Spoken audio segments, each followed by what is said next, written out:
Thanks for taking time to listen to this episode of the Real ResQ podcast. Take a minute to go to therealresq.com to check out these and other great deals from our sponsors here at the Real ResQ. This episode of the Real ResQ podcast is brought to you by Breeze Eastern, the world's only dedicated helicopter hoist and winch provider. Axness, because when lives are at stake and conditions are challenging, clear communication is of the utmost importance. Life Saving Systems Corporation. We do our work so you can do yours. Tough gear for tough jobs. And SR3 ResQ Concepts, because you don't know what you don't know. Breeze Eastern. They dedicate themselves to our helicopter rescue world. Since the very first helicopter rescue in November of 1945, Breeze Eastern has designed and manufactured superior rescue hoist solutions. While much of the technology and the unique mission requirements have changed over the past 75 years, their commitment to the rescuers, the operators, and those being rescued has not. Contact them today by visiting them at breeze-eastern.com. The Axness PNG wireless ICS system can bring cutting-edge wireless intercommunication system technology to any aircraft. The PNG system can be fully integrated into an existing ICS system or can be carried on and off as a mobile base station. They can go anywhere at any time on any aircraft. Plus, with the strongest and most robust waterproof handheld on the market, this system can take a hit and keep working. Their wireless intercom systems are designed to enhance situational awareness through improved communication capability. This system brings superior noise canceling technology to eliminate rotor wash and engine noise from your ICS. The Axness PNG wireless system is currently deployed in more than 1,800 public safety, air ambulance, and search and rescue aircrafts worldwide. I have personally used the Axness system in 4 different countries and on 5 different airframes. It is awesome. If you want more information, contact them today at axness.com. That's AXNES.com. You just make sure you tell them Quinn sent me. Life Saving Systems Corporation. They manufacture the world's toughest helicopter rescue gear. From my favorite harness as a rescueman, the Triton harness, to the rescue baskets, the litters, and of course, the most popular hook in all helicopters, the D-Lock. The team at LSC will cut, bend, sew, weld, and machine these products into existence every day. We do our work so you can do yours. LSC. Tough gear for tough jobs. Check them out today at lifesavingsystems.com and follow them on Instagram at Rescue Gear. That's at ResQGEAR. And SR3 ResQ Concepts is a training company that can help with your helicopter training, a standardization and safety check, or maybe just an audit or an FAA refresher. They are here to bring your agency up to date with the most current techniques, rules, regulations, and equipment. The training staff is awesome. With the certified flight instructor pilots, experienced crew members, which I am happy to say that I am one of them, they offer training in rescue, medical, tactical, firefighting, ground operations, and night vision goggle use. SR3 is also partnered with Petzl to assist with personal protective equipment and the highly specific Lazard. SR3 also goes beyond the helicopter world as they provide high-angle rescue training and tactical medicine training. Contact them today at sr3rescueconcepts.com or over on Instagram at sr3_rescue.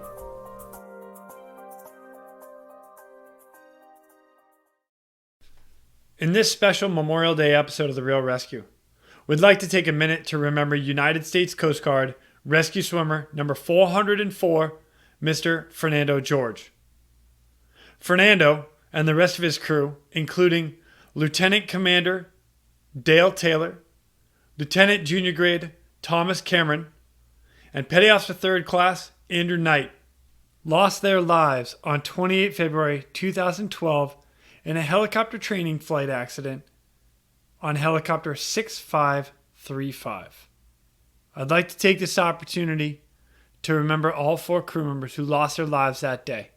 May you have fair winds and following seas. My brothers, you will never be forgotten.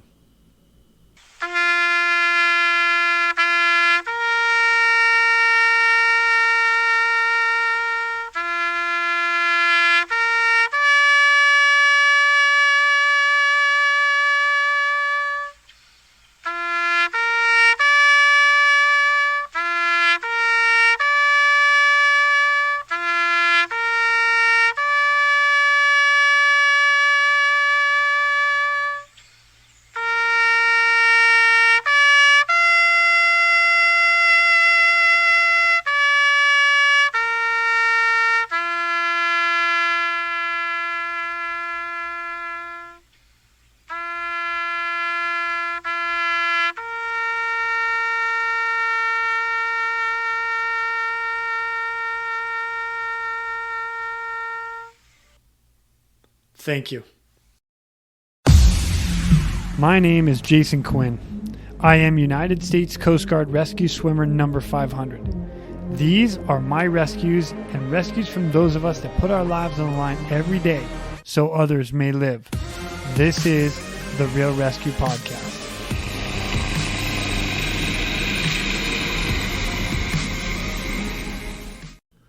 I was never personally stationed with Fernando Jorge, but I always knew his name. The U.S. Coast Guard rescue swimmer world is very small. So between EMT research, survival schools, advanced rescue swimmer school, yeah, we probably ran into each other at one point or another. And or you just hear stories, lots and lots of stories. So I asked a few people to give their stories of Fernando Jorge, and here's what they said. Ladies and gentlemen, I'd like to introduce one of the family members of Mr. Fernando Jorge. Her name is Gina. How are you, Gina?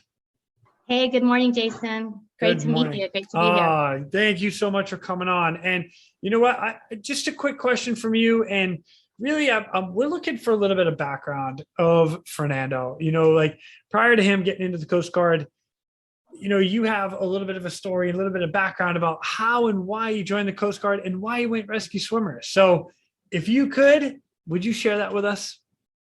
Sure thing. So, I mean, Nando, since the time he was a kid, always liked to be the rescuer, and he liked being the big brother to everybody, even though he was my little brother. But I can tell you from the time he was a teenager and doing lifeguarding at the local pool, he just had a heart to help other people. He would give lessons to little kids on how to swim. And I'll never forget the day he saw this ad on TV for like the Coast Guard, you know, ad to like recruit. And so he's like, that's what I want to do when he saw the helicopter rescue swimmer, you know, get lowered from the helicopter. He's like, he just knew. And so, you know, we lived, you know, in Long Beach, and then Terminal Island was probably the closest station there. And so he's like, sis, can you take me out there? And I want to check this out because they were having like an info workshop. Cool. So just drove him down there that day. Didn't know what we were going to expect. You know, he did the workshop. And then towards the end, you know, when all the razzle dazzle comes, they had a H-65 touchdown on the field. Rescue swimmers come out in full gear. You know, I think Fernando at that point probably heard angels and music in his head.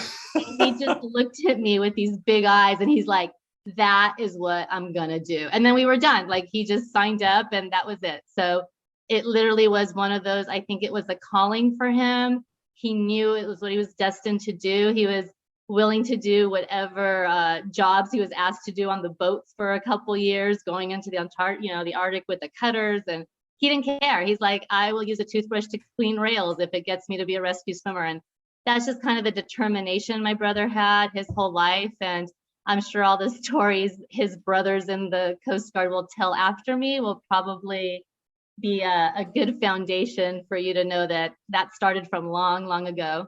Wow, man, that is awesome. I love the idea and the drive. God, it sounds just like me. Like I saw somebody jump out of a helicopter. I'm like, that's what I want to do right there. That's awesome. Yeah, totally. So just thank you for having me. And I can't wait to hear all the stories that come, because again, I've learned over the years to share that Fernando was a brother to many. I was just lucky enough to be the big sister, but I know that he was probably the big brother and little brother to many. So can't wait to hear all the other stories. Sweet. Gina, thank you so much for giving us a little glimpse into this. I appreciate it. Sure thing. Bye, Jason. Later. Ladies and gentlemen, we've got another guest with us, and this guy, United States Coast Guard rescue swimmer number 407, Mr. Sean Duran. How are you, brother? What's going on? What's going on, Jason? Another day in paradise, man.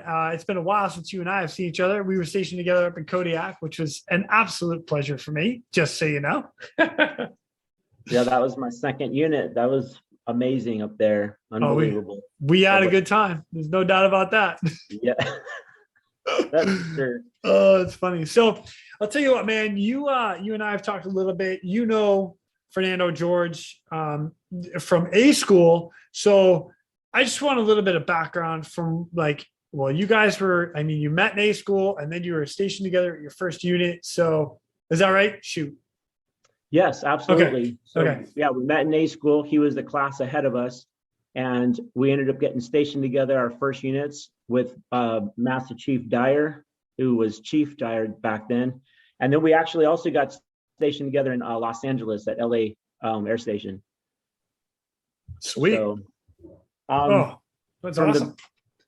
From the rescue summer school point, he had like a bad deal going on with his crew. His guys were half of them were married, so they weren't even living in the barracks, and he was kind of having a rough time bonding with them guys.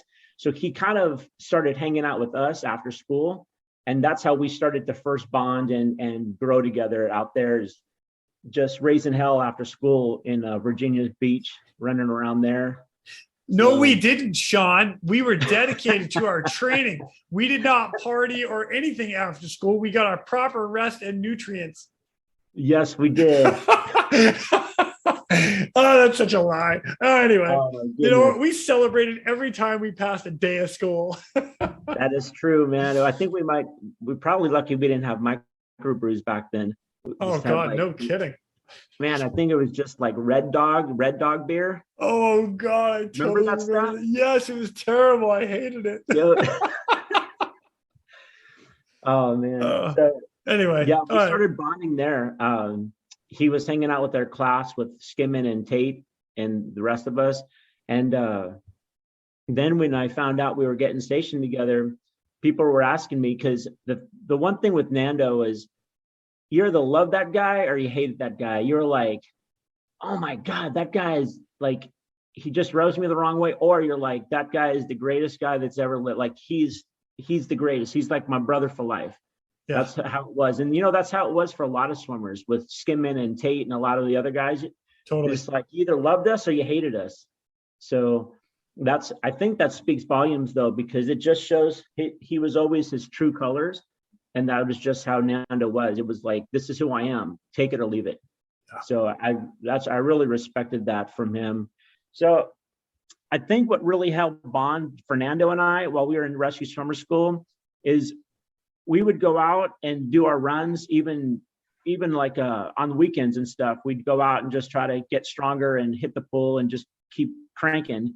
And we started talking one day, and I made a reference to a book I had just read before rescue swimmer school. It was called The Rogue Warrior. It was written by a SEAL team guy from back in the day in Nam. And he flipped out. He was like, are you kidding me? He goes, I swear I just finished that book before coming to school. He goes, I'm like, that's what really got me motivated to just come in and just kill it. Like, no regrets, come in here and just like give my life for this training. Like, I don't care. It's going to go for it all. And we both bonded immediately after that. We learned that we both had read the same book. So we were always sharing stories and keeping each other motivated. Even those, some of those weeks you're like, I don't even know if I have what it takes to be a swimmer, man. Like, you start questioning yourself. Oh yeah. And you're like, man, I don't know if this is, I might not be the person for this. Well, we kept each other pretty motivated. And I think that book is what really helped bond us quickly and kept us through that entire school to get us through it. Sick, man. Use whatever you can to get through, man. That's awesome. I love it. That is true. That's true. Yeah. So anyway, that was, incredible times with Fernando and the rest of the guys in school, and we were bonded brothers from there. Sick, dude. Awesome. And then we got stationed in Texas. I think that really does something. When two swimmers go to a station together, the first station, I think you're bonded like brothers for life after that, no matter what. I mean, I think a lot of swimmers will totally attest to that for sure. Yeah. So, because you just went through hell together, or school, and now you go to your first unit getting qualified together. So you're going through all the same steps together. Yep.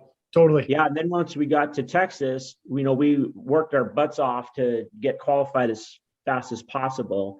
And then of course we had Master Chief Dyer was the chief. So he always had a fire lit underneath us, making sure we were doing the right thing and not partying too much and keeping ourselves in line. But that was pretty tough, especially in Texas. For two guys who just graduated from swimmer school, yeah. I get that all day long. Well, I'll tell you the one funny story of us when we were waxing that floor. We had the floor, the hangar deck had to be waxed and polished all the time because we were a big exposure with NASA being next door. A lot of high executive people walking through all the time. And I remember one time we had we had just finished waxing the deck. It was slippery as heck. And Fernando decides he's going to run across the deck, slide on his belly, and go underneath both helicopters. That's how far he slid on his belly. But we quickly realized that once the AET chief came out of the office and was screaming and yelling and poking his finger in Nando's chest, we were like, that was probably a bad idea. So you're gonna rip the antennas off. You're gonna ruin it. Oh my God, I can see it right now. Yeah. He's like, you know how many little antennas are underneath that plane? Oh, good Lord. But that's back in the day, I think, when you could still yell and scream and push people around without getting busted as a chief. Dang, that's funny. What was Nando's reaction? Was he just like, oh, I screwed up, or what? So most of the time, it didn't matter who talked to Fernando. If you were trying to reprimand him, he would somehow figure a way out to out-talk you and win the conversation. But I thought for sure he was going to start talking back to the chief. And man, when he sat there and kept his mouth shut and was like, yes, chief, okay, chief, no, never again, chief. I was like, oh yeah, he pretty much knows he screwed up. Oh my gosh. And that's in the third class. That's awesome. Oh yeah, even as a third class, there's been a few swimmers that can talk their way out of everything, man. I don't know what it is about rescue swimmers, man. They can talk their way out of everything. I don't know what you're talking about. It never worked for me. I had Olaf and George, and they looked, get your ass back over there. Oh, all right. That definitely didn't work for me either, man. Yeah. I would just take the ass whipping and just walk away. Totally. Oh, that's so funny. Nice. All right, Sean. So, you guys were together for like 4 years in 4 years in Texas? Yeah, 4 years in Texas. And he ended up doing a round the world cruise, which really got him a lot of experience in just so many different ways. So out of Texas, like he went out of Houston to do it? Yeah, so he went on a cutter with the 65 bird, and they went around the world and they did a full tour. And he saw some amazing places, came back with amazing stories, and it was just an incredible trip. Wow. So, that's awesome. It's pretty awesome. Very cool. After that, I think he needed that too, because there are some, we went through some hell in Texas, and the rescues too. The rescues were pretty gnarly. Our first year, we'd call back to talk to some of our other swimmer buddies that were, graduated with us. And they were like, oh, we've got like 4 or 5 rescues. And we've done like over 100 at that point in the first year. It was crazy, the amount of rescues we did in Texas. So do you by chance remember any of the rescues that he did that he would have come back and talked about, or? So for Texas, I can't remember anything huge because some of them were just very weird. Some of them were like a guy made his own helicopter and tried to fly it and crashed into an antenna that was 150 feet up, and then he had to be rescued. I mean, the stuff you can get away with in Texas is, crazy. It's like there's no laws requiring you to do anything like unsafe. Like you just do it, and you can just go off and get yourself in trouble, and then we'd have to go rescue you for whatever reason. Jeez, oh man. Other than Houston, with him and we basically just worked on getting in the best shape of our lives and just practicing all the time, just practicing different techniques of rescue techniques to like our job, doing swim stuff to even out in the ocean, just doing stuff that we would just think of the worst possible scenario and then try to reenact it and go for it. And then of course, like when you do a rescue, you come back and you're like, oh man, I'm like, I got to work harder on this, and this. So that's exactly what we would do, is just work hard and play hard too. And then just one funny story from when we were first on the hangar deck, our very first day, we walked across and a huge Canadian guy that was stationed in the Coast Guard. He was an AMT. He came out of his office and he looked at us and he's like, because we're both pretty dark for, our skin color's pretty dark. It was summertime. We come across there and he literally just was like, there's only two types of music here on this hangar deck, country and Western.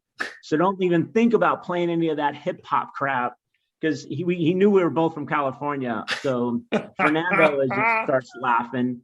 And so then he made a reference to us being Mexicans, and Fernando's like, I'm Uruguayan, you idiot.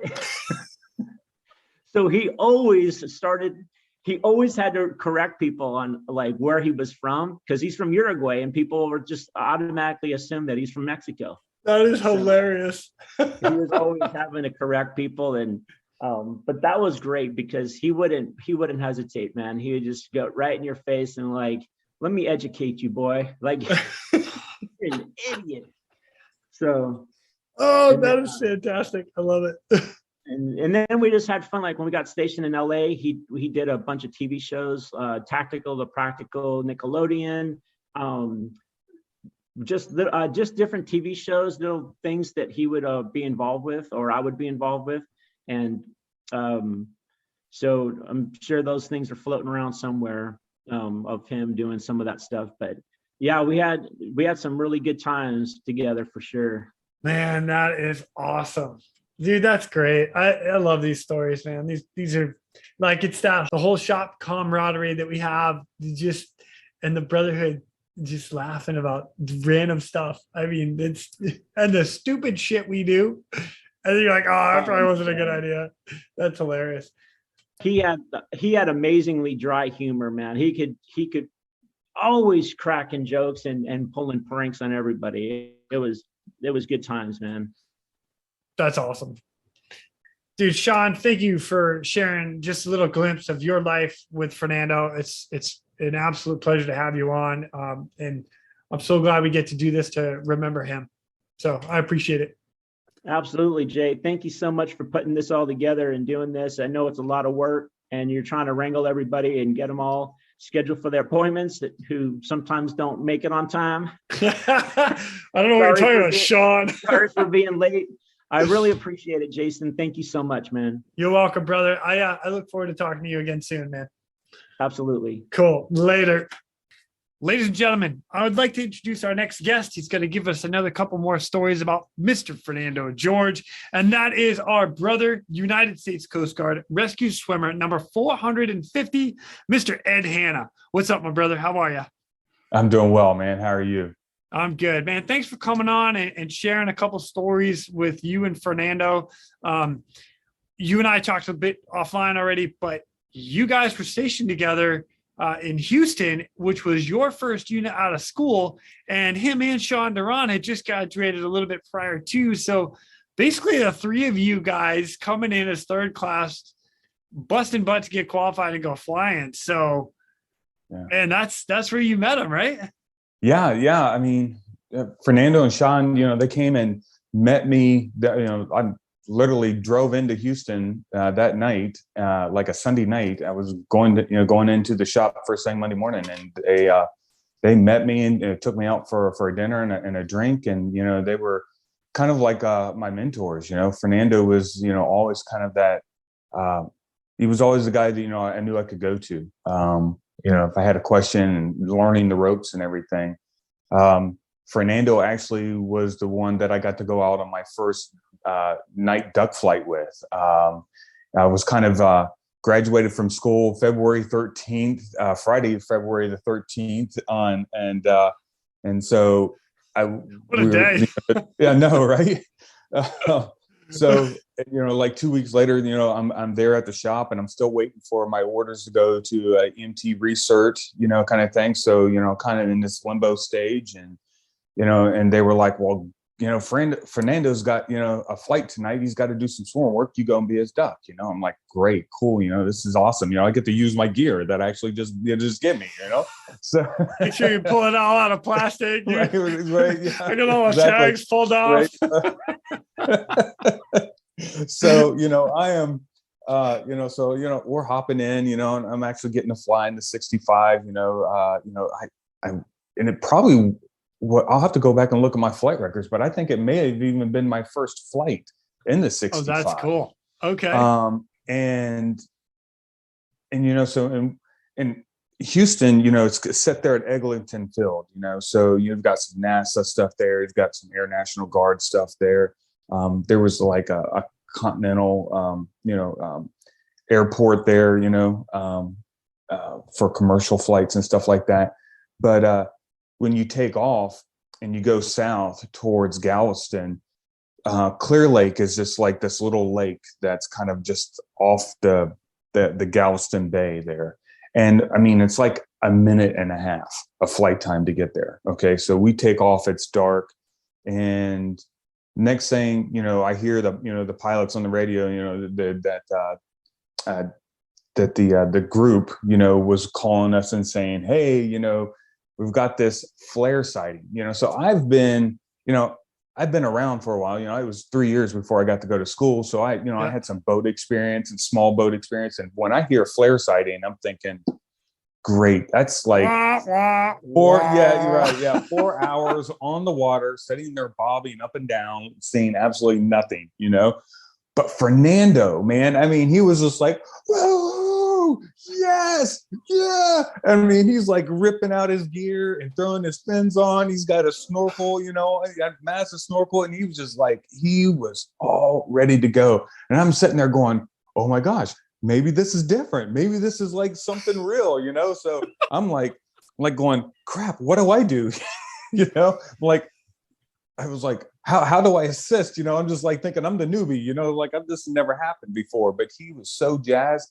He got out those MVGs, and he got all hooked up, and he was like, handed me a set, and it was like, here, put them on, So it was the first time I ever used MVGs, ever set them up, didn't even know what to do with them really, So we're just getting everything together, and so it was just like, you had the mech move to one side, I was able to go to the other side, and I mean, we flew for I don't know how many hours on it, before, we came back and there was a nothing burger, but Fernando didn't lose that enthusiasm, all the way through. He was just hyped, and he was just so, it was like, if there was somebody that needed help, Fernando was the guy that was going to go down and do it and get the job done, and that was phenomenal. That was just such a great experience to see like, I can be excited about this job. Yeah. And it doesn't, I don't have to, I don't know, worry about, whatever, he was just always so enthused and very enthusiastic. So it was that was like one of my best memories I had with Fernando. Oh, that is hilarious, man. Going out, he's all jazzed up in the back of the aircraft. Let's do this. It's a flare sighting, bro. It didn't and the matter. worst part about it is like, it was, man. Right, but we've all done that. Like you're like a flare sighting. Oh, come on. Yeah. Yeah. Yeah. Oh man, yeah, that's freaking awesome. yeah. Way No, to go, Fernando. yeah, no, yeah, exactly, man. And he carried that excitement all the way through. The 65s. You don't have that much flight time in them. Like 2.5 hours max. So he carried the enthusiasm all the way through. And he was, when we landed, he was ready to turn that thing around and go back out if that's what was needed. Oh, that's awesome. He just loved the job. He just loved the job of being a rescue swimmer. And even in the shop, he was.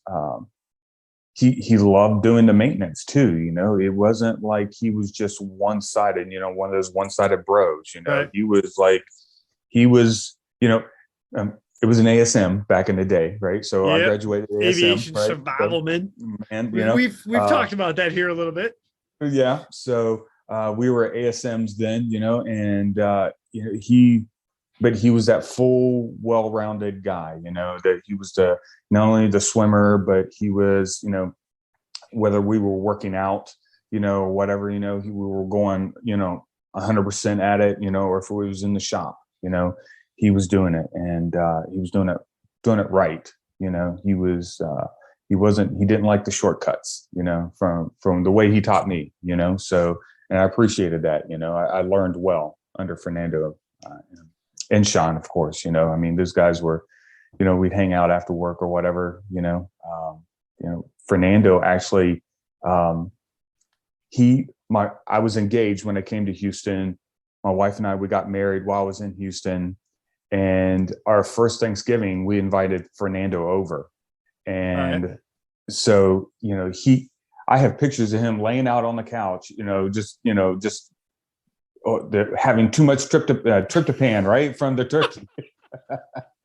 And we were just, we ate so much, but it was just, he really helped me connect his family. He, That's cool. On the base, outside the base, it was always just kind of it was a brotherhood thing, with he and I, and he was just always so warm and inviting. I'm like thinking of got all these memories, we used to, times we would go and do trainings with the fire department, the heavy rescue there in Houston. Fernando, he was the one who introduced me to, the key players and that, and we would work with NASA, with the astronauts. We'd help teach survival skills to the astronauts and do stuff in the pool with them. It was just, just all the experiences that I had with Fernando there in Houston, just lifelong memories for sure. That's awesome. That's so cool, man. So cool. Now, obviously, you guys had done almost a full tour together, because how long was it before he got there and then you got there, what, a couple months later, a year later? I don't know how much. It was probably close to a year. Okay. So you guys might have done 3 years together. That's we did 3 solid years there. Yeah, I was there when he transferred off to LA from Houston, and Sean went up north. I can't remember if it was Humboldt or Port Angeles. I can't remember if I'm remembering correctly. I'll go but with it. Yeah, and the shop changed dramatically. After the two of them left. Because the two of them were like peas in a pod. You mean it dulled down a little bit? It just kind of slowed. Yeah, just it was just the pranks. Oh my gosh, my first Stan visit. Okay, Lou Britt came and did it. All right, and going already. Oh gosh, so we didn't fly out with a helicopter because of course there's no space and 65s can't handle it. And it's hot as crap down there in Houston, so we would travel down to Galveston to the small boat station and then take the boats out. And then, stand work up there with, the pilots and the mech, they would do their stuff. And then we would come and they would come over to the boat and we would do our stuff with them. Right. So we're sitting there and we're going out and we're seeing this green line just going down the gunnel on the 41 footer. Right. And I'm looking around going, you guys got some antifreeze or something like that is just what, I'm like trying to figure out what this is. They've got their mechanic going down into the engine space and everything, looking around, and they're trying to figure it out. And so it finally gets to the time to where, the helicopter comes in. It's time for me. Lou's like, all right, so you jump off first. Or, he was like, I'll jump off first and then you jump off and then we'll get started. So I was the first one to go out of the group. And Lou jumps in, he's off, and then I jump in, and no lie, it was just a cloud of green. They had doused everything of mine was doused in sea dye. And it was just, and Lou was like, get away from me. It's like, go swim around. Get that stuff out of you, And I was just like, oh my gosh, Fernando. Oh. It was like he got me so good. They were like, they were laughing. They were just laughing so hard. Oh gosh. But I mean, that started the infamous, sea dye marker wars within the shop, So we were trying to figure out how to put it in the shower heads, wherever it was. We were. Oh God, I love shop pranks. It's terrible. Oh yeah, it was. Oh man. So yeah, he got me good on my first stand check, man. He got me so good. It was just like I was finding bits of it still, like a week afterwards. He had it put in every single crevice that he could put on, on my Trisar. It was so bad. Oh my gosh. That is hilarious. Well played, sir. Well played. Mm-hmm. I gotta tell you, man, this is gonna be a good way to end this little section right here, and just leave all of us laughing about Fernando, because that was awesome. Yeah. So, brother, thank you for coming on and sharing some of the stories and experiences with Fernando George, because his memory he's missed and loved, and this is a good way to remember him forever. So yeah, thank you for the opportunity, man. I mean, it's been good to remember Fernando in this way, So I appreciate you for putting the work in on this, Jason. And gosh, Fernando will live on for sure. Absolutely. And anybody that does a sea dye marker prank, now you can think about Fernando. Thanks, brother. I'll catch up with you soon, man. I'll see you. All right. Bye. Ladies and gentlemen, we've got another rescue swimmer with me, which is awesome, because he's going to give us a couple more stories about Fernando George. His name, Mr. Jason Edmiston, United States Coast Guard rescue swimmer number 438. What's up, my brother? How are you? Well, Jason, I'm great. How are you? Dude, I'm fantastic. All right, so let's get right started. Where did you meet Fernando George? So Fernando was my sponsor when I was transferring from North Bend to Popdiv in Mobile. So we had talked on the phone and emailed, through the whole process. And then I think I met him, I don't know, a couple days, a day or two maybe after I got into town.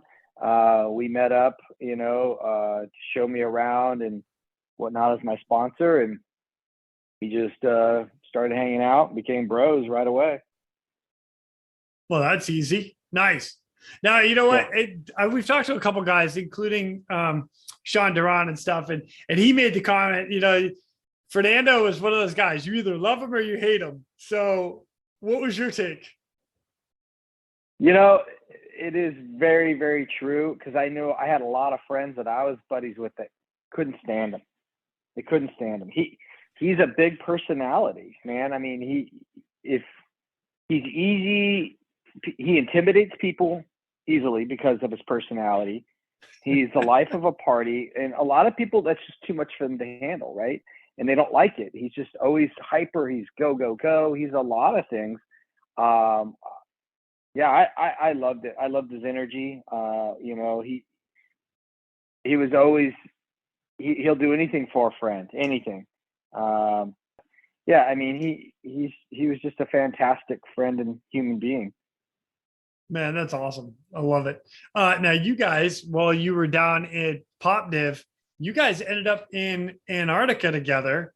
which was not a normal thing, because normally with Antarctica, you'd send an icebreaker down. The Coast Guard would send an icebreaker down there, and they would send one helicopter with one rescue swimmer. How the heck did you guys both end up down there? So it was the winter of 2001 to 2002. Fernando was on the South trip scheduled, went on down there. Shortly after they got there, the boats determined that the ice was way too thick for one boat to be able to break it. It's that whole global warming thing, right? Anyway, right, of course. So the ice was super, super thick and super long. Like it was like record. And so we immediately spooled up another half avdet. Instead of 2 helicopters and that amount of people, it was 1 helicopter and half the people. So we spooled up and immediately got everything going really quick, flew out to Seattle, got on a boat and charged down there. And so it was the first time ever that 2 icebreakers and 2 avdets had been down in Antarctica together, which also means the first time ever 2 rescue swimmers were in Antarctica at the same time. And that doesn't spell trouble at all. No. One rescue swimmer in Antarctica is enough. Trust me. God, there's so many stories about that trip, but yeah. Well, give me 1 or 2 of them. Okay, so I'll tell you one. This doesn't have to do with Fernando, but this is just really funny. So obviously, I've never been to Antarctica. So once we get within flight range, the boat pulls into the ice and we offload the entire avdet stuff, all of our tools, everything. And it's a whole day basically of doing external loads from ship to shore. And then we set up our stuff. We have it's like a portable trailer hut is what we call them. That's where we set up like our base of operations. We get all that set up, and that's the end of the day. And I mean, it's a long, at least a 12, 14-hour day, right? We're exhausted. So we head up to go get our rooms and check in, because we got to get assigned a room and all this stuff. So we go into this place, and there's this, 2 girls sitting behind this table. One of them's pretty cute, and they're like, and we kind of walk in, and one girl looks up and goes, "Are you Jason Edmiston?" I'm in fucking Antarctica, right? Sorry. And a chick goes, "Are you Jason Edmiston?" I looked, and everybody in the avdet looked at me, and they're like, "You said you'd never been here." I said, "Dude, I've never been to Antarctica. This is my first time here." They're like, "People know who you are?" And I'm like, I don't know if I should be nervous or what. I'm like, yeah, I am him. Do I owe you money? money? Oh my God, I've heard so much about you. And I'm like, how? She goes, "Oh, Fernando talks about you. He told us you were coming down." I'm like, oh my God. I'm like, bro, this is starting way too early. Yeah. Oh, that's awesome. That was my introduction to Antarctica right there. And Fernando helped you out. Oh, what a nice guy. What a player, man. What a buddy. Setting you up for success before you even arrive. Oh, buddy. Always. That's hilarious. That's hilarious. But the best story I have of Antarctica was, because there was 2 avdets and everything down there, there was a lot of, let's just say, brass coming down to check out things. They wanted to see how this was functioning, how this was working, the whole political thing. So we're in one of the bars in Antarctica one night, and lo and behold, a 2-star and his aide are hanging out in the bar. So Fernando gives me the little elbow and goes, dude, check it out. Admiral's sitting over there. Let's go hit him up. And I was like, okay. So about that time, his aide walked away. So we go over, and we were a few drinks in at this point because, in Antarctica, every drink is $2. So, you just, whatever, Captain and Coke's $2, beer $2, whatever. So yes, please. We're a few deep. We're having fun. And so we go over, and the guy's kind of standing there, and I know it's hard to explain this. I'll do the best of I can over a podcast. Fernando kind of gives the lean with the arm against the wall, and then I position next to him. So now we have him completely trapped, right, in this corner. And Fernando leans in real close and goes, "Hey, Admiral, how are you doing?" And the Admiral's like, "Fine." He's like, "Hey, I'm Fernando George, and this is Jason Edmiston, and I want you to know that we're both rescue swimmers, and this is the first time ever there's been 2 rescue swimmers down here in Antarctica. You're looking at them right now. We're making history." And this guy's just like, "Uh-huh." And so Fernando just continues to just like talk and talk and talk, and it's just like, "Do you understand how big of a deal this is? You know, there's only a few of us, and now there's 2 of us here." And this guy just was looking around, was hoping his aide was going to come back and rescue him, but it wasn't happening. And I don't know how long we sat there and talked to that guy, or Fernando talked at him, I should say. But it was a while, and it was hilarious. It was great. Captive audience. Oh God, that's awesome. You know, it makes you wonder, like, if the Admiral went back to headquarters and be like, "All right, these swimmer guys, we really got to, we got to do something about them." If I go back down there again, I'm going to need at least one other aid for body protection at all times. Yeah. Oh God, that's hilarious. I love it. Oh, dude, that's so funny. Yeah, we had a good time down there. Good times. Yeah. So after Antarctica, you guys kind of went your separate ways to separate units, and then ended up meeting back up again. Yeah. So he went to LA, and then because I was a year behind him in Polar Ops, so he left to LA, and then I went to the shop a year later, and then I went to Ulti Prime when he came back. So in 2007, he came back to Mobile, and I was down in Ulti Prime. Which is still in I mean, Mobile. I'd So seen him. you stayed in Mobile. So you went from Pop Div to the shop, and then to Aussie Prime. For everybody that doesn't know, it's like 3 units in one big unit, and you can bounce around a little bit between and still stay in like the area. So cool. Yeah. All right. And then I mean, we'd hung out a couple times while he was in LA. I was out there and stuff like that. But yeah, so we got stationed back together when he came back 2007. Yep. And you guys were first class at the time? We both were first classes. Yep. So you had a little authority going around, telling people what to do. Little experience.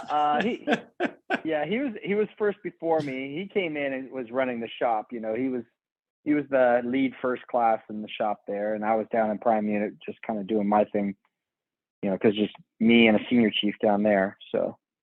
So because you guys are in different shops, like I haven't been to Mobile in a long time, but is it, are you guys connected, same building, or are you guys separated altogether?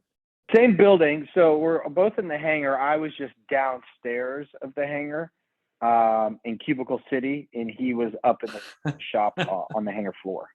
Right on. So how often did you guys get to see each other while you were working there? Oh, all the time. Like almost daily, we would go to lunch together, or we'd work out together here and there. You know, he had different workouts than I like to do typically, but occasionally we would work out together, or we'd play volleyball together. Lunch, we did get lunch a lot, and you know, I come up to the shop a lot to run through cards and do work and stuff like that. So speaking of running together, and then there was. Yeah, the running through cards. You know, I got to bring this up because it's pretty funny. You go ahead, just take it. So there was a point where I was working on the brand new crew raft, and it was a pretty big undertaking. And we kind of, I don't remember how we pulled this off, but we got him basically TAD down to All-C Prime for 3 months to work with me. So it was me and Fernando sitting at my desk in Cubicle City writing the card. Now, anybody that knows how me and Fernando were, we're the best of friends, but we have totally different views at work and like how to accomplish something at work. And we would argue and bicker like a married couple. Like anybody that knows us knows that that's how we were. We would like yell at each other and argue but I mean, we didn't care. We weren't fighting. We were just that's just how we were. We're both very passionate people. And the people would all the time stand up in the cubicles. You two need to stop fucking arguing. Would you guys shut up? God, you're like a bunch of old married couple, and we would just laugh or whatever. So we were down there causing chaos, working through a card. We did that, for 3 months, which was a lot of fun to work hand in hand on that card with him.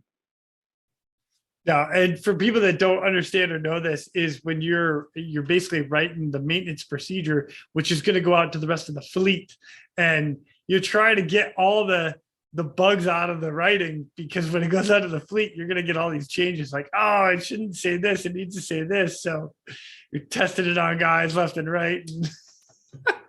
Yeah. When you get to the product that you feel is pretty close to complete, we take it up, and first of all, we would give it to 2 new thirds and go, okay, perform the card. Here's the card. Here's the raft. Go. And we would watch and take notes. And we would say, like, hey, if anything is confusing, let us know. And we'd highlight it. So they'd do the whole procedure card, and then we'd repack it and do everything. And then we'd hand it to usually a senior second class and a first class again and say, here's the card. Here's the raft. Do it. Tell us if anything doesn't sound right or what you would think. And we'd take notes. And then we'd go back to the drawing board, make changes, tweaks from the notes and what they said, and then do it again. And you kind of keep doing that until you feel like you have a finished product. And it goes out of the fleet, and all the changes start coming back. Yep, because 100 people are going to say this. It should say this word, and then 100 people are going to say that same word should say something else. And, everybody has their own interpretation of how to say something. Yeah. Keep it simple, man. That's what I say. I like it. Yeah. You brought up some workouts. So Fernando had some interesting workouts. Yeah. Listen. So he was doing med ball before med ball was cool. That's what I like to say. So he called it his med ball workout or his med ball mile. So when you first come into Mobile, on the right-hand side is this ginormous open field. And about every, 25, 30 yards is a tree. And it stretches for about a good 200 yards. And then before you hit concrete again, he would go out there with his 20-pound med ball, and he would start at the first tree, and he would do either a different throw or whatever. And then he would have to do something to it. Maybe it was lunge all the way to the med ball and then throw it again, lunge to the med ball, or he would jog to it and then have to do 10 push-ups and then throw it. And he would do that. And then when he got to the end, he'd pick up the med ball, and then you'd have to run with it all the way back with your arms extended, right? Okay. And then you'd go back, and then you would do it again. And he would call, like, okay, this time we're going to do 20 flutter kicks every time we get to the ball, or we're going to do sit-ups, or we're going to do whatever. And you would do that, and basically until you accomplished a mile. And he calls it his med ball mile. Dang, man. That's pretty legit. Like it was a fun workout. It was a really good. He did that a lot. Fernando's med ball mile. I might actually have to try that. Go grab the 20-pounder and just start going back and forth around the track or whatever it is. It was fun because we would do different throws. Like sometimes you throw it backwards, like the keg throw, or sometimes you chest throw, or there was all different ways you could throw it, and then you'd have to do something to it or run to it and then do something when you got to it. So, you're not throwing a 20-pound ball more than 20 yards probably, so it takes a while to get down to the end and then run it back and rinse and repeat. Yeah. And you're doing that for a full mile. Yeah. Suddenly I'm writing that entire workout into the next program that I'm doing. Yeah. Oh, they're going to hate me. And I'm just going to blame it on Fernando. I'm going to be like, oh, this is Nando's. There you go. Yeah. Yep. That's awesome. All right. I'm going to change gears a little bit because you and him had done some swimmer flights together. Now in the Coast Guard, one of the bonuses about having like different training flights, especially being in Mobile, is you're training a lot of pilots, a lot of air crew members, and a lot of times you have to have 2 swimmers on the helicopter. And when we go out swimmer and swimmer, man, I've had some of the best swimmer flights ever when you have two swimmers in the water. So how many flights did you guys take together? We didn't take probably as many as he did with probably other guys in the shop because I was in prime unit. But we took a few. If there was an opportunity, we definitely would do it. Of course, they were always fun, like you said. Yeah. But towards the end, gosh, I'm trying to remember when this was, and that picture I showed you. I wish it had a date on it. If I had to guess, it had to have been towards the end. It had to have been around like September because we were in wetsuits or shorty wetsuits, I think. So that was like September, October, probably Mobile time of 2011. So probably about 6 months before he passed. We did a swim flight together and we were on a 60 and we were having fun like usual, whatever. And so I'm sliding to the door. I'm getting ready to go out and he reaches over and pops my toggle, inflates my vest. and I turn to him and I'm cussing him out and he's laughing and the flight mech's laughing. And now I'm sitting there trying to deflate my vest, flipping them off, mad. I get into the water. I'm using the water to try and, blow all the air out of it. But I'm like, I'm going to get him. I'm going to get him back. So he's laughing. He gets in the water. We finished the swimmer flight, whatever. Everything was good. We go back to the locker room and I said, hey, this is probably like one of our last flights. Let's do a picture, He's like, yeah, okay, that's a great idea. So I don't remember who, but somebody in the locker room was like, hey, do me a favor, take a picture of us and make sure you count to 3. Like, okay. So we stand there and we're, buddies, taking a picture and he goes 1, 2, 3. And I pulled his toggle. And so I showed you the picture that still stays on my fridge of him inflated. And he's like pointing at me, like yelling at me. I got it back. It was great. It was a lot of fun. So that picture stays on my fridge and always reminds me of good times and us being crazy. Yeah. Oh, dude, I love it. Freaking awesome. I love doing swim flights with brother swimmers, man. It is so fun. And you can't explain it to anybody else. Like you just don't get it. It's like two kids getting to go do recess together, right? You get to go do shenanigans and you're both in your element. You're having fun. You're just being goofy. Like how much stupid shit can we do? Yeah. Oh, you're going to go up in the basket? Spinaroo! Up you go, buddy. Spin the basket. Wow. Ha, ha, ha, ha, Yeah. Oh, my God. I love it. So fun. Dude, that's hilarious. I'm glad you got him back, too. That's funny. So. Oh, yeah. It was never not going to get him back. I had to get him. But to have evidence to it with the picture makes it even better. That's just, like the icing on the cake. Oh, yeah, you might have gotten the helo, but I got evidence. That's right. Oh, shit, that's funny. All right, so now you guys, yourself, Nando, and Matt High all made the cut to promote to Chief. And at that point, you guys are about to get promoted, and then everybody's got to go to a new shop. Everybody's leaving. So you guys have a party to celebrate. All right. So Fernando made it first because he was number 1 on the list. I think Matt High was number 3 on the list. And I was way down, number 8. And you guys all made it? God bless. Yeah. So the original cut was 6. And then they revised it to, I think, 8. And then they ended up that year going all the way to 15. Dang. But anyway, so we knew in December, we knew that all of us were making it. We knew way back in like September or so that both of them were making it, but we knew in December that I was going to make it. So, we started talking and he's like, dude, the 3 of us just should go together and throw our promotional party together. I was like, that's a great idea. All banks for bikes. And I said, plus we're all transferring. We can kill, you know, 2 birds with 1 stone, all 3 of us. So we said, that's a great idea. He's like, what's your schedule? I have Matt High's schedule because he was on stand team. So he's like, you know, I know what he gave me all of his dates that he's out of town. So we know what we can do. He goes, what's your schedule with your daughter? I said, every other weekend I don't have her. And he's like, okay. So we were looking at the calendar and I'm like, you know, we should do this in like April.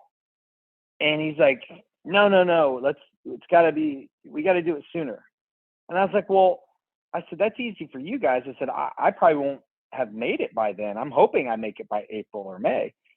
And I said, and plus then it's our going away. We'll just do it just before we leave. And he's like, nope, we need to do it sooner. And I was like, okay, fine. How about March? He's like, nope, it needs to happen before March 1st. And this is like mid-January. And I'm like, why does it have to happen so early? Why? He goes, I don't know. It just does. Before March 1st, we need to do it. He goes, Matt High is available these weekends, the last 2 weekends before March. And I'm like, okay, well then I don't have my daughter the last weekend of February. I guess we shoot for then. He goes, perfect. So we'll do it February 25th. February 25th, we'll do it. That's a Saturday. I'm like, okay, there you go. It's before March 1st. We'll do it. So February 25th, we, you know, he had some connections to Buffalo Wild Wings and stuff like that. Which, by the way, the Buffalo Wild Wings, if you're ever in Mobile, go to Buffalo Wild Wings in Mobile. They have a Raider jersey with Fernando's name on it hanging up behind the bar. Oh, that's awesome. So, well done, Buffalo Wild Wings.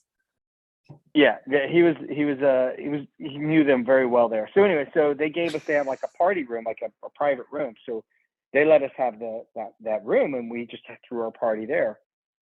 So Saturday night, we throw down a pretty big shindig, and there's some pictures, and I sent you one. So Matt High left a little early, so he paid like his third of the tab and left. And at the end of the night, me and Fernando, I have a picture of us holding up the 2/3 on the wall, and I have another picture. I didn't send it to you, but I can if you want. But it's not a great picture, but it's just funny. Because it's both of us sitting at a table with our heads down and our hands trying to figure out a tab, like how much we're supposed to tip on this sort of a bill. And we're we're shithoused and we're trying to crunch numbers. And he's like, well, what are you going to tip? I'm like, I'm not sure. What are you going to tip? And we're sitting over there trying to figure this out together. It's a pretty funny photo that somebody took and I have. But the ironic thing about the whole story is, he was adamant about having this party before March 1st. And he died February 28th. Wow. It's very weird how that happened. And it's just one of those things that, you know, people say, like, people almost have intuitiveness when something like this is going to happen. It's weird, but he just was adamant before March 1st that we have this party. And he said the date before March 1st on numerous occasions. So, So we were fortunate enough that within 72 hours of his passing, he had a huge party with all of his friends in the area. We all got to have one last hurrah with him. So it was pretty awesome. That is amazing. That is unreal. So I know we talked about this before. So Fernando loved his Guinness. I have a couple pictures from that night too, with him drinking Guinness that night. So whenever we go to functions, a lot of times you'll see if it has anything to do with him, there'll always be a Guinness glass. Or if you go to his memorial in Mobile, typically there's a bottle or a can of Guinness at his memorial. Whenever people visit, they typically leave one there, and the command is great about not picking them up. They let them stay there. I don't know how long, or at least they used to let them stay there for a while. So he's a big Guinness drinker, so we always just leave him one for him. So that ties into the just ones. Just one. There is, So you'll see a lot of us have shirts, sweatshirts, whatever, that say just one on it. So whenever Fernando wanted you to go out, it was kind of like Ferris Bueller's Day Off. You know, he'll keep calling me. You know, like when the guy's sitting in the car and Ferris is like, "You should come up, come get me. You know, and he's like, that's Fernando. Like, you're just like, oh my God, if he wanted you to come out, he would just be, why? What do you got? Come, we're just gonna have one drink, just one, and that's what they always would say. And any time he said just one, it was never going to be just one. Those were typically the worst nights. Those were usually the ones that was opposite of just one. It was when the nights that he didn't say we're going to have just one that was safer than to go out. But if he said just one, that's how he'd get you. He would rope you in and you would think you would learn, but nope. So that was his big saying, just one. So that's why the shirts were made, and we raised a bunch of money to give to the Coast Guard Foundation through those shirts. Just one. Yep. I love it. And you're just one. Actually, you have a couple stories there with there was a local bar there that had like a $5 cover charge and then penny drinks. So okay, so the just one would happen more often than not. Yeah. So we were young. So that was when I first was in pop. We were in Poptive together. So we both were, mid-20s. Oh, so this is back when you first got together, first knew each other. Oh yeah, okay. So you learned the second time around not to do that so much. Yeah. So I was like 25, 27-ish. So he was probably 29, 30, somewhere in there. And we both were second classes, Poptive. So there was this place downtown in Mobile on Thursday nights. I think it was the first Thursday of the month or something like that. It was a $5 cover and penny well drinks. So basically, you paid your $5 cover. You went over to the bar, and what we always would do is right out the gate, we would hand them a $5 and be like, okay, this is what we're ordering. So boom, we've already given them $5. So we're paid up for the night. Plus, we're saying, hey, we're going to we'll tip you, because you're not going to get tipped by all these college kids paying a penny for a drink. So then when there was a mass people at the bar, we could be right back there, just raise our hand. He'd make our 2 drinks and hand them back to us. So we never really waited in line. So anyway, this bar stayed open till 4 a.m. So we would go there and we would whoop it up, penny drinks, and have a good old time. Bar would close about 4. We would get a ride sometime to Waffle House or somewhere, get some food, and then roll into work at like 6, and the shop in Mobile had 2, it's huge, it's a big shop. So there's 2 couches. So typically we maybe lay down before everybody started coming in around 7. And they would come rolling in, and we'd still have like our wristband, the paper wrist things on, and not shaved, and just, looking all sorts of rough, and everybody like, oh God, you guys went back down to the damn penny drinks again. And Jeff Tunks comes in. He calls us into his office. We go walking in there, and he's like, God damn it, you two. What the hell are you guys doing? And we're like, what? We're here. We're on time. He's like, yeah, but you smell so bad. You smell like alcohol. You're both still fucking drunk.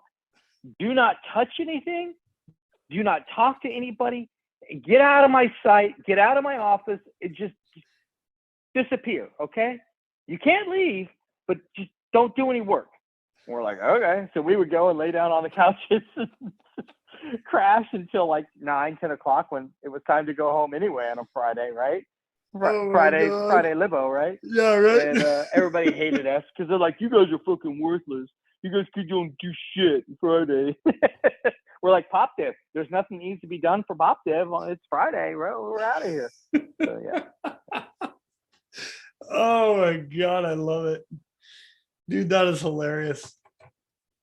Jason, these stories have been amazing. Thank you so much for giving us just a little glimpse of what you and him went through, your relationship and stuff, and just a little side stories about him in the shop. So, buddy, I really appreciate you sharing all this stuff. It's been awesome. Thanks, man. I appreciate having me on and everything that you do. Hey, thanks, man. For everybody else out there, real quick, we do have a workout for Fernando George. It's named George. It's a hero WOD, JORGE. You can go to wadwell.com. It's pretty gnarly. GHD sit-ups and 155 squat cleans. It's a freaking gnarly one, but it's one of the ways that we can all remember our brother. So game on. But yeah, and if you do that workout, you'll remember him for several days after the GHDs, because you won't be able to sit up for like 5 days afterwards, unless you're an avid GHD user. So yeah. Dude, that's awesome. Game on. All right, brother, man. Thank you again, and I'll be in touch. We'll talk soon. Thanks, Jason. Cool. Later. Up next, I get to sit down with a friend of mine. He is a co-founder of SR3 Rescue Concepts, and he is a certified instructor pilot. His name, Mr. Dave Callen. Dave and I take an opportunity to debrief the mishap of the 6535. Our goal with this debrief is to help prevent an incident like this from happening again. We talk about a few different things like crew resource management, pilot training, and tips and tricks to help prevent it. Ladies and gentlemen, Mr. Dave Callen. Thanks for coming, Dave. Thanks for having me, buddy. Appreciate it. It's always an honor. Oh, man, it's a pleasure to have you too. In this particular episode, we're given a good remembrance of those who lost their lives. And, you and I have talked about it a little bit, and we're going to break down the crash of how it happened. And I'm going to read the outline of it. And then, we get an opportunity to kind of debrief it. And we're not taking away from anything that the pilots did, the aircrew members did. We want to prevent this from happening again. And we're going to take an outside look at how it went down, and maybe we can save somebody else from having this happen. It happens way too often. Guys get lost in IMC conditions, and next thing you know, you look at Kobe Bryant, you look at other aircrafts that have gone in. That's what's happened to them, and maybe we can prevent that again. So here's hoping. Yeah, hopefully.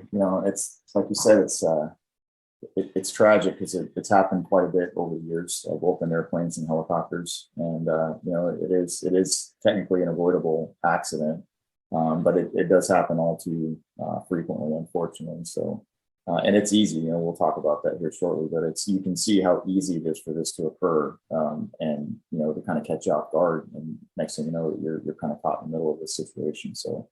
Yeah, hopefully that's the goal here. Is just like you said, to be respectful of the crew and to honor those guys that lost their lives serving the country, and just to have kind of an open discussion here on what happened and how maybe it can be prevented in the future. I like it. Thanks, Dave. Like I said, I appreciate you being here. Just real quick, everybody that hasn't heard your podcast, you actually have been on here. You had an incredible rescue out of Las Vegas. But for those that haven't heard you, don't know you, just a little bit of background, like, you're a certified flight instructor pilot. How many years you've been flying? What have you flown? Just give everybody a little background of you. Yeah, so I actually started flying airplanes in the 90s, and I've got a few airplane ratings, but primarily fly helicopters. And yeah, I started off flying with Las Vegas Metro Police. Was hired on with them in the early 2000s. Did some time at patrol, and then went to the air unit. So a little over 2/3 of my career, I just retired in 2020 as a sergeant out of the air unit. But about a little over 2/3 of that was in unit flying, and eventually worked my way up to be a flight instructor, a night vision goggle instructor. Was a rescue pilot, so did day and night police flights in the Hueys, and then eventually in the H-145. Did a lot of tactical fast rope stuff with the SWAT team and with the K9 team. A lot of long line, short haul type rescues, a lot of rescues in the 500 platform, one skids and tow ins and things of that nature.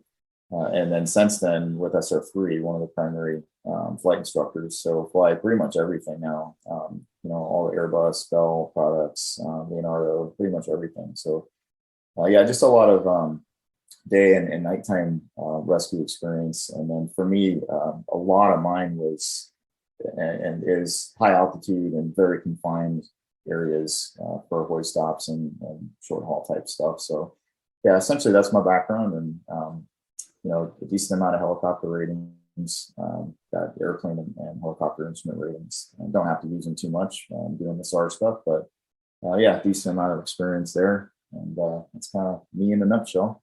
I would say so. Yeah, and actually, you and I have talked a little bit because you actually survived a helicopter incident and walked away from this one. So you have experience in all aspects of flying.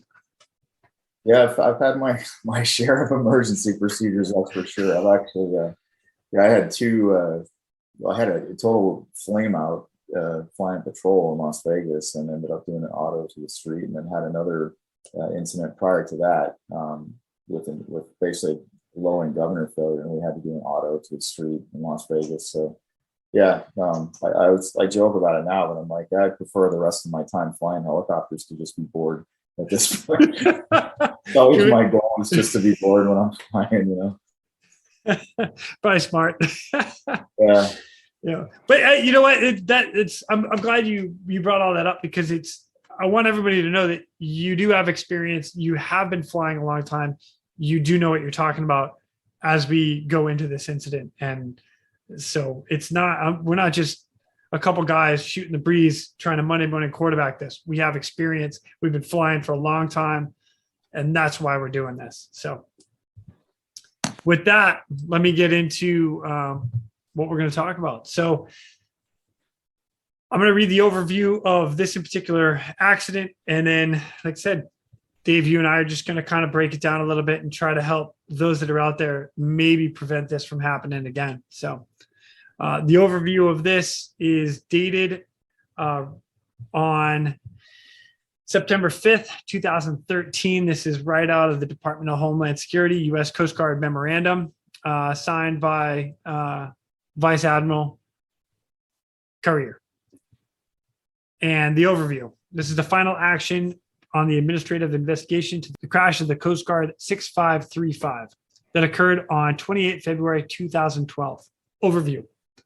On 28 February 2012, at approximately 1910 hours local time, 6535 helicopter was conducting a training flight, including approaches to the water, basket hoist with a 41-foot motor vessel, rescue swimmer hoist, and night water hovering position keeping. The aircrew consisted of a qualified ATC instructor pilot as the pilot in command, a pilot under instruction as the co-pilot, a flight mechanic, and a rescue swimmer. Training was conducted as planned, but weather conditions deteriorated during the flight. After the final hoist, the PIC passed the controls to the co-pilot to practice hovering at night with the flight director's hover augmentation, HOV-AUG mode. After 2 minutes of hover work, the PIC elected to depart for ATC. Based on the cockpit recording dialogue, it appears that night vision goggles were used by the PIC. The PIC disengaged the HOV-AUG mode, and the co-pilot initiated the instrument departure towards 1,000 feet. Sometime after the aircraft descended above 200 feet, but below the maximum recorded altitude of 396 feet, the PIC noticed that they had gone instrument meteorological conditions, which is also known as IMC, and immediately took the controls. IMC describes weather conditions that requires pilots to fly primarily by reference to instruments rather than outside visual references. 16 seconds prior to mishap, the PIC stated his intention to slowly come down to try to regain visual conditions and request that the co-pilot provide radar map page on the PIC multifunction display instrument. Approximately 2.4 seconds prior to impact, the PIC increased collective pitch to the aircraft torque. The aircraft impacted the water with a descent rate of 2,197 feet per minute and at a speed of 84.5 knots. All aircrew members were perished. All right, Dave. So we got a gnarly incident here where, the pilots go IMC, and now the aircraft goes into a turn and a descent, and a fast descent at that. I've been in the clouds myself, and I remember flying in the H-60 out of Alaska, and I'm looking out the left-hand door and I'm watching the clouds pass that auxiliary tank and remembering like, wow, I cannot see anything. So, walk us through something that we can do to try to avoid that. So, there's a handful of things, I guess. And again, first of all, just want to say, like, my respects to the family and friends of all these people that lost their lives. It's just a horrible tragedy. And, you've lost brothers and sisters in the line of duty. I have as well. And it's, you can't explain how painful that is, for everybody involved. So, just again, want to be respectful to everybody that was affected by this tragedy. But I know one of the things you and I discussed was what you just said, was how could the rear crew members potentially use some CRM with the pilots to try to help avoid or deal with this once it occurs. And like you said, sometimes there's kind of a wall sometimes, between the front of the aircraft and the back of the aircraft. And as far as like what we understand everybody's roles and responsibilities are. So, yeah. I think the first thing is it's important to point out here that the weather was forecast to be much better than it ended up being. So when the crew departed, they did not anticipate the weather dropping down to a 400-foot ceiling. And I think it said at the time of the accident, the nearest reporting station said that it was 400-foot ceilings. So the clouds were only 400 feet above the water, and visibility was like 4.4 miles. So it degraded, faster than was forecast to happen, and that happens sometimes. But the one thing is to definitely point out that everybody's got a voice, right? So at any time in any type of a mission, whether it's hoisting or tactical, whatever, if somebody on board starts to question the safety of it, to just speak up. And it's common for a crew member, especially maybe somebody in the back, to call up and say, hey, I'm not 100% comfortable with this, whether it's wind or it's the ceiling of visibility, but at least it prompts a discussion. And sometimes the pilots can say, hey, appreciate the input, but we're actually good, and here's why. And if they have that discussion and everybody agrees, okay, we're going to press on, then that's fine. But the discussion was had, and that's what's important. So that's the first thing, is just to call it out. And then also it's critical to have an environment where people do feel like they can talk about something or raise a concern. And I think in aviation in general, we've got so much better over the years with creating an environment where you can have those conversations and kind of, rank doesn't come into play when it comes to something like that. Yeah. Whereas, if you go back into the 50s and the 60s, it was like, the PIC or the captain had the final word, and there was people afraid to say anything. And literally, airliners were flown in the mountains because the first officer didn't want to say anything. So we've come a long way. The other thing that's important too is for everybody to continuously reassess that. So I think sometimes what happens is we do a flight risk assessment prior to departing. We look at the weather, we look at fatigue, we look at all the factors that generate some risk. And then sometimes that gets filed away and nobody looks at it ever again. Well, when you talk about operational risk management, it's a continual process. So you have to be reevaluating the flight the entire time until literally you land and you shut down. So, and not to say that didn't occur here, but what they were doing is very challenging. That's a very challenging type of flying. I mean, I don't know that you can do anything more difficult than night hoisting over water at night. I mean, that's about as tough to get. And the Coast Guard is phenomenal at it. I mean, that's their bread and butter, So, but it's pretty obvious how you could get very sucked into what you're doing and kind of task saturated, if you will, at the goal and the mission. So, it's important to realize though that you have to continually reevaluate. And even if when you're talking about having a briefing with the rear crew folks to say, hey, it looks like the weather's starting to get worse than we thought, but we're still good. But hey, maybe after every hoist evolution, we're going to reevaluate this. And if the weather gets to this point, we'll draw a line in the sand and we're going to call it. So that's another thing. And then, lastly, there's been a handful of incidents, and one of them actually, one of our instructors, Rob Monday, could tell you a really crazy story that this happened to him, where he was in a BOCAL VK-117 flying, and they went inadvertent IMC. And it sounds like they were actually upside down at one point, but Rob was just trying to give some assistance to the pilot by telling him, hey, level the wings, hey, your airspeed is high, your airspeed is low. and obviously if you have a pilot and a co-pilot, the non-flying pilot can hopefully provide that assistance. But in a situation where you're talking about like HEMS, EMS, or just something where it's, a non, larger military crew aircraft where it's maybe just a pilot and a, another passenger, a hoist operator or something like that. That's invaluable just to help the pilot and say, hey, just level the wings, level the wings, level the wings. Okay, your wings are level, help provide maybe some of that information and talk them through it. Because you can imagine how loaded up the pilot is now. Yeah. When something like that happens. So, yeah. Well, we talk about it all the time. CRM. There's so much importance to it. And, as a guy in the back, one of the things I want to do is I want to help you guys in the front as much as I can. And, another story is I'm in the back of the H-60 and there was a glitch that happened in the system. And all of a sudden I'm cut off for communications with the pilots. And we just didn't have communications. They ended up doing a reset once we get back on the ground. Communications came back. So it was a non-event. But the fact of the matter has happened. And I didn't know if all their instruments were shorted out up front. So I'm reading off altitude stuff from what I had in the back. I don't know if they can hear me or not. I just, I'm trying to keep up communications. And I think that's important. I've also been in the back of the aircraft where I've had, hey, lock it up. Now my eyes, I'm still watching, I'm listening to everything you're saying. And if you're telling me you're coming down in altitude, I might pipe up anyway and be like, Roger that, I'm watching for the ground. Oh, done. At least that I'm still engaged in the flight operations. And I think that's important for everybody. I think you have to stay engaged at all point in time.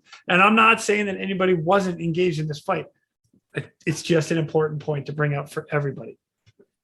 Yeah, I totally agree. I mean, you cannot put enough emphasis on how much we rely on, the hoist operator, crew chief, whatever you want to call the person in the back that's doing that job in those types of missions. But it is absolutely critical. And in certain phases of flight, that person is more important than the pilots, in my opinion. So, when it comes to things like that, especially calling out something that maybe is perceived as unanticipated movement, like, settling, reducing in altitude, drifting, climbing, anything like that.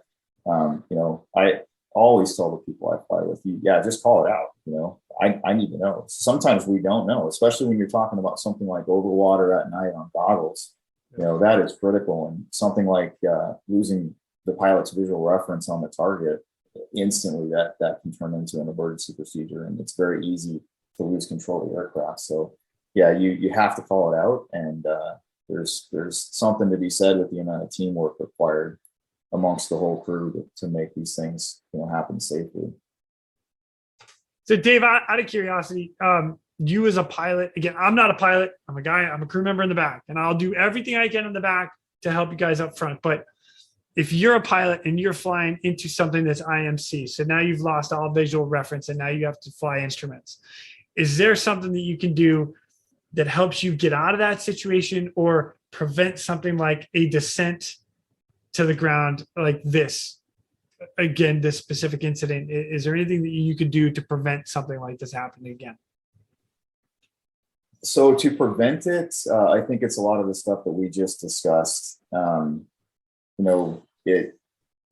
It's challenging because, again, I think there's the human element too, where, I know these guys were out there training and they're trying to get in a certain amount of evolutions for qualification for the co-pilot. So it's pretty easy to say, hey, let's just do one more, we'll do one more.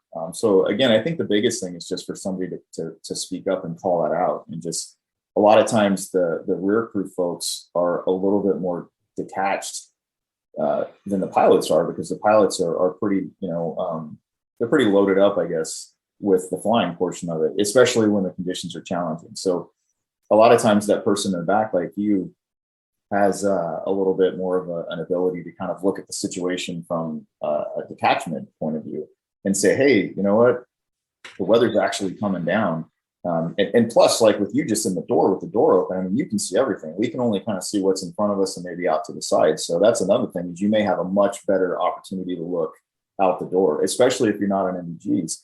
MVGs are an amazing tool, but they do sometimes have a tendency to make it to where you don't realize the weather is deteriorating as much as it is. They don't let you see through clouds or anything anything like that. But sometimes under certain conditions, if you were to flip them up, you might go, "Oh wow, it's worse than I realized." When you had them down. So yeah, I just think something like that with the CRM portion of it, and then like we discussed previously, if it does happen, the pilots are going to be extremely busy. I mean, that's probably one of the most challenging things, in addition to the hoisting, is popping into the clouds, especially when it was not intended. Because now all of a sudden you didn't think it was going to happen, and now you can't see anything, and you have to immediately revert to the instruments. There's probably an adrenaline dump that's going to come with that. So the pilots are going to be very, very have their hands full at that point. So you certainly don't want to start interjecting to the point where it becomes a distraction, where the pilot's like, "Hey, just everybody lock it down. I just need to fly. Let me just get the aircraft under control." But at the same time, if you see something critical and you need to point it out, whether it's like, "Hey, I can see the ground now," or, "Hey, I can see above us," or, "Hey, I've got, an obstacle over here," just, something that's pertinent. As a rear crew member, if there's a co-pilot that can assist the pilot, I would say let him assist the pilot. But in a situation like with what happened to Rob, if it was just, you and the pilot and he punches into the clouds, if you can help him get the aircraft under control by talking him through a procedure, or even if you're up front, a lot of places will have like a HEMS crew member, they'll put a doctor up front. And a lot of those places that fly EMS will have the doctor trained or paramedic trained to some level of proficiency to help with, maybe switching autopilot modes or changing frequencies or things like that. Anything you can do that reduces the workload on the pilot while they're flying in the clouds is a huge game changer as well. And obviously, you can't do that from the back as a hoist operator, but those are just some other things to consider for people. You're right. And there are some bigger aircrafts like the H-60. It's hard for me to see up into the instrument panel. The 139, same thing. Some of the smaller aircraft, so I can see over the shoulders of the pilot, and I can look at instruments, wings level, you rate of descent, rate of climb, rate of descent. I can see a lot of that. And I have looked up there and tried to look at that. Me personally, again, I'm just trying to be an observer, see what's going on. I have seen pilots get task saturated. I've been task saturated in the back, and you guys drinking a cup of coffee. They're like, "Hey, are you done back there or what?" I'm like, "I'm a little busy." So yeah, you got load after load, and you just you get that tunnel vision side of things, and it's whatever we can do to prevent it. And if you have one guy break that chain and be like, "Hey, have a conversation, bring something up." So yeah, the other thing is there's sometimes there's like little red flags that pop up, and another one that kind of popped into my mind here just reading the accident report was at one point it said that the vessel, the Solomon, reported having difficulty seeing the aircraft and the simulated survivor during the RS hoisting portion due to poor visibility. So you can include not only the aircraft crew, but people that are participating in either a real rescue or a training evolution on the ground or on the water. Those folks should absolutely, they're part of this whole process and the mission. So for the vessel to get on and say, "Hey, just FYI, we're having a hard time seeing you guys. The visibility is getting really bad." If nothing else, that's really, really good information, because the ground visibility sometimes is different than flight visibility depending on the conditions. So that was another thing that kind of stood out, to make sure that you include the people that are, whether you inserted someone on the ground or in the water, or you've got a vessel in the water or whatever, but everybody involved in this should have a voice, and everybody should be thinking the same thing when it comes to safety, right? Yeah. Agreed, man. Totally. Man, we've had a great conversation about a lot of the crew resource management and being able to use, both us in the back and you guys up front, and trying to do that give and take for as much, as much awareness and situational awareness as we could possibly get. But as an instructor pilot, what do you got for the guys that are up front, with all your years of experience?